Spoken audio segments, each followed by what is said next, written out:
Hey everyone, my name is Amina, and welcome to the Weird Money Mindset, where you have to be weird to win with money. If you're over 30 and don't have an emergency fund, that needs to change today. This isn't a judgment, this is your wake up call. When you're in your 20s, being broke is often seen as just a temporary phase. It's almost more acceptable to not have savings during this time because you might be a college student or attending a trade school, starting your first job, or figuring out your career path. You might even still be relying on family support to cover essentials such as gas or groceries while you explore this new world of independence. You might be living with roommates or still sleeping on someone else's couch with no real responsibilities except yourself, or you might be married with no kids.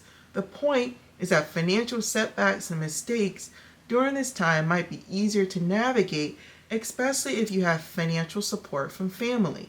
When you hit your 30s, being broke is a vulnerability. By now, you might have more in your life you need to take care of besides yourself. Your responsibilities are higher with rent, mortgage, bills, children, pets, or other family obligations. Your income has probably increased, but so did your spending. During this time, financial setbacks hit harder because the stakes aren't just about you, they affect everyone dependent on you. Saving at this stage is no longer optional. It's a buffer that protects your life from being derailed by unavoidable emergencies. Without emergency savings, even a single unexpected expense like a medical bill, car repair, or sudden job loss can spiral into a full-blown crisis for you and your family.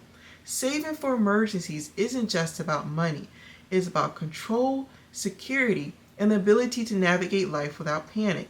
Even a few months of living expenses can provide breathing room to make decisions without the burden of stress, protect your future, and handle the unexpected without derailing everything you worked for. And by the time you hit your 40s, being broke is a serious liability, and the consequences of having no savings are even bigger.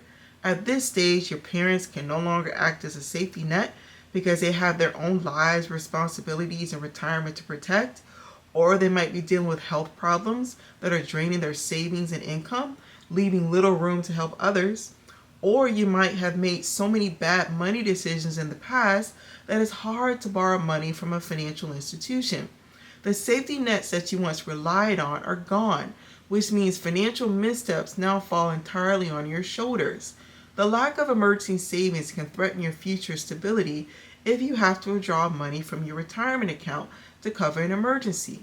Money for retirement takes years, even decades of careful planning and saving, and you can't afford to jeopardize it by using it to cover unexpected emergencies that could have been managed with savings in an emergency fund. If you're over 30 with no savings and pretending like everything is fine, I'm here to tell you that it isn't. Pretending doesn't protect you, saving does. People who are weird with their money don't pretend everything is okay. They look at the numbers, they face the gaps, they prepare for what could go wrong. Not because they only think about the worst, but because they value stability. Normal people avoid discomfort. They delay. They assume nothing will happen anytime soon and tell themselves they'll start saving next month, which they never do. But sooner or later, life tests everyone. The only difference is who's prepared for it. Maybe you don't save because you just never built the habit, and you meant to, but there was always something more urgent that came up. Let's be real about what's at stake. If you lose your job and have no savings, how long could you survive? 1 month?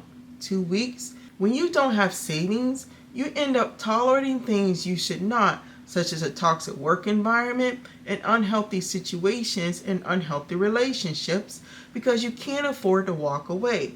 Saving isn't just money, it's freedom. Hoping that everything will work out is not a strategy. Normal people assume everything will work itself out and convince themselves that nothing serious will go wrong. Weird people know better. They plan, they prepare, they build buffers. They understand that life is unpredictable, so they don't leave their stability up to chance. And the older you get, the heavier the stress can become. You deserve stability and not that constant, quiet financial anxiety humming in the background of your life. All right, that was a lot of heavy stuff, but it needed to be said. Now, here's the encouraging part. It's not too late to start saving. You have more money than your 20-year-old self and more awareness of consequences. You're not starting from ignorance. You're starting from experience. And that matters. You don't need perfection. You just need to start saving. If you have zero saved, a good first goal is to save $500. Once you have saved $500, aim for $1,000 and continue saving from there. It's not about getting rich. It's about being resilient and being able to withstand a financial storm. So start small and start today. And don't be normal, be weird. If you found this video helpful, hit that like button, share with a friend who needs to hear this, and subscribe for more personal finance tips. I'll see you next time.